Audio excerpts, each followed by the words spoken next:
I can't remember what was my first book. I'm sure my parents know this, but my first vivid memory is reading an Enid Blyton, and it was this book series called The Children of Cherry Tree Farm, which had this really interesting stories about Tamlin the wild man, and I think it shaped a lot of how I think about nature in that way. Hi Arya, do you do any comics on climate change? This one has climate change stuff, so you can read this, and it's not exactly about climate change, but it has a lot about the species who are being impacted by climate change. So for instance, this one, as you can see, is set in it was set in Uttarakhand, yes, and it talks about this oak leaf butterfly, which has this fantastic camouflage pattern, camouflaged mechanism, but how the rhododendrons are being impacted by climate change and all.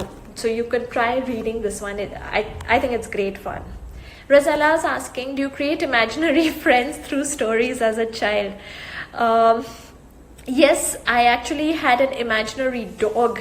I don't know if my family knows this, but I wanted a dog so much that I invented one. I imagined one. He even came with us on the train in Rajdhani from Delhi to Baroda. It was quite an adventure, and someday I'm hoping that he will crop up into a book. I was a very shy child, and I didn't have many friends at that point when I was in Delhi. But I think I always wanted animals more than human friends, so that's who I invented. Meanwhile, while you have more questions, I will show you the last book I've kept aside for you to look at. M. Krishnan was one of India's best known naturalists, and I love his writing, and you can this is a series of A to Z of rhymes that has been published, that he had written long ago, and yeah, so I would totally recommend Book of Peace for anyone who likes nature and writing. Sagarika is asking, is my sister an author too? I think my sister makes fantastic stories, but she's never actually written them. But she's a huge reader. Like she reads so much, and unfortunately she has to read everything I write. So she's my guinea pig as well. Do I carry around a book to jot down observations? Yes, I always have a book and a pen. I'm known in my friends group as the person who will always have a pen in her bag, along with many things, keys and sanitizers and tissues and handkerchiefs and old toffee wrappers, because I didn't want people littering the road. So I'll always have that. This is my current diary, which I'm writing in. It's a gift from a friend. I also, if I'm traveling, I have a sketchbook with me. I sketch sometimes. I'm not very good. This tree I made while when we visited the Andamans last year, and this is my diary for making big plans. And it also has a lot of doodles, as you can see.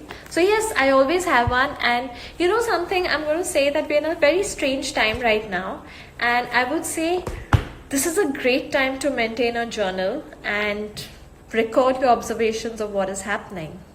When you were a child, did you know writing was your ambition? No, I was a very clueless child. I had a diary which I would pour my heart out to in very bad handwriting and in very soppy details, with the sadness of leaving Delhi and moving to Mumbai, to a new city, to a new school. If my sister and I had a fight, that would go into the diary. So I did have these, and as an introverted child, that's what you do. You pour your stories into writing, and I did that at least. I poured my stories into writing instead of jabbering about them. But I had no idea what I would do as a grown up. I think I still don't know. But I think it's just great that I got to a point where I can make books, and I can make books about the environment, which I think is one of the best jobs to have. I'm starting a new book right now, Sasha. This one's especially for all the children out there. These are my notes that I'm starting to build for that. And as you can see, they're very untidy, they're very scattered. And we'll see what comes of it. The last thing I'm going to go tell you before I sign off is a super writing hack that I use. When I write, I have Professor Snape. Harry Potter fans, put your hands up. I have Professor Snape who sits on front of my desk, and he waves his wand, even though he believes in no foolish wand waving. And then I get so scared that I have to write. We have a storytelling series on Twitter on social media actually. The children's literature community is really lovely in India and internationally, and over the last few many months we've all been coming together to do many actions together. We read the preamble last year in many different places. We've been doing storytelling sessions around the Constitution and explainer series, and now since all of us are at home, and we realized that one of the things we wanted to do is come together as a community for our readers and for our readers' parents and the teachers and everything. So we started something called Thoda Reading Corona.